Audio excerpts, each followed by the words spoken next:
Jadi selama papa sakit mungkin dari setahun 2 tahun ini apa yang intens selalu bersama dengan papa. Jadi mungkin dalam akhir hidupnya mungkin lebih banyak waste time dengan saya mungkin Nggak selain waste daripada time. Kak Eca sama mama. Jadi karena kita sering di rumah sakit, jadi aku sama papa terus saja yang terus banyak bicara.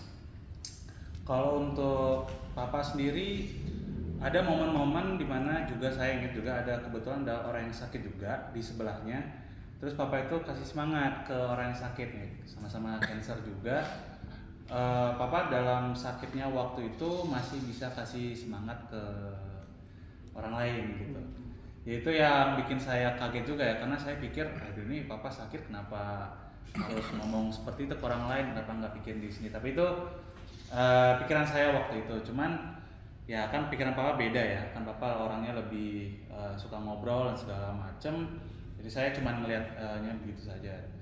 Terus orang yang maksudnya dikasih tahu, dikasih semangat itu akhirnya juga tersentuh juga hatinya, walaupun waktu itu papa nggak kayak mengajak dia untuk menerima Tuhan sebagai juru selamat ya.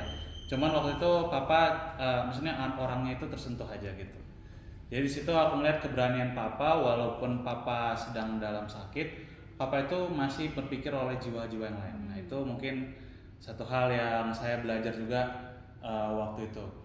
Terus yang kedua tuh mungkin lebih saya pribadi belajar tentang kasih kepada orang tua ya, karena yang paling penting itu sebenarnya jiwa manusia, yang itu yang saya pelajarin juga. Karena papa waktu mungkin 2 minggu sebelum dia meninggal, papa tuh udah beneran drop banget, dan saya di situ harus terus setiap hari bantu dia ke toilet dan segala macam, membersihkan beliau.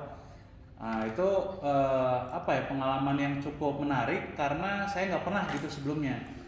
Biasanya ya papa yang selalu, misalnya pas saya kecil papa yang selalu bantuin saya, tapi sekarang saya kok cepat sekali gitu ya. Jadi saya harus yang bantuin papa, padahal kayak saya masih umurnya masih muda gitu. Kenapa anak-anak lain nggak begitu? Itu aja sih pikiran saya. Tapi saya, wah ini kayaknya dari Tuhan, ini kesempatan saya. Itu saya mikirnya gitu aja. Jadi waktu itu saya ngeliat yang penting itu jiwa manusia itu diselamatkan gitu. Ya, jadi saya ya pengalamannya cukup nggak enak, cuman ya sudahlah, saya kerjain aja. Ya di situ sih saya melihat bahwa Tuhan Yesus tuh juga baik juga buat kita semua gitu. Dia rela mati di kayu salib. Nah masa saya nggak bisa bantu papa gitu dong? Ini kan kecil dibandingkan apa yang Tuhan Yesus lakukan. Jadi saya waktu itu melihat seperti itu, jadi saya lakukan aja gitu. Saya nggak dapatkan kepuasan materi dengan itu, tapi saya mendapatkan kepuasan spiritual gitu. Karena di saat papa meninggal itu saya nggak nangis gitu ya, karena saya tahu apa yang saya lakukan itu udah mentok gitu, limit saya udah di situ.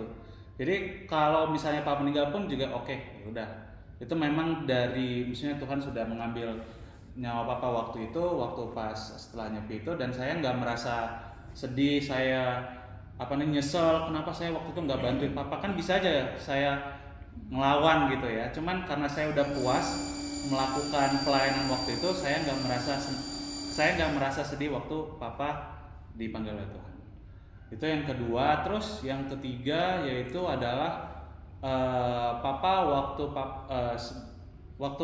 waktu papa masih sakit, saya itu kan agak takut ya. Jadi waktu papa sakit saya takut ini gimana kedepannya segala macam. Tapi setelah papa sudah meninggal, saya sebenarnya tenang gitu, karena saya akhirnya melihat bahwa kematian seorang itu adalah kelahiran suatu hal yang baru gitu. Jadi ini kelahiran juga buat, mungkin bukan hanya buat saya, tapi mungkin yang lain-lain di sini yang pernah dilayani oleh papa, bahwa kematian itu bukan akhir dari segalanya gitu.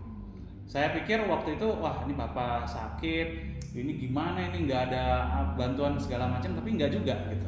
Saya merasa kayak, oh ternyata nggak juga gitu, apa yang saya khawatirin itu nggak terjadi gitu. Jadi saya ngelihat penyertaan Tuhan masih ada walaupun papa itu nggak ada. Justru saya makin berani. Kalau papa nggak ada itu saya makin berani. Saya bisa ngelihat tuh, oh iya, oh biasa aja, papa pernah lewatin ini dulu, oh, saya juga bisa lah gitu.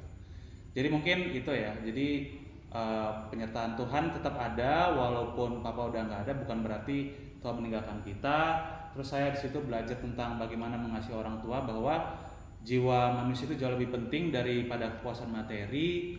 Terus yang ketiga itu berani menginjil walaupun dalam kesulitan. Jadi itu yang saya pelajari mungkin dalam beberapa tahun ini mendampingi papa.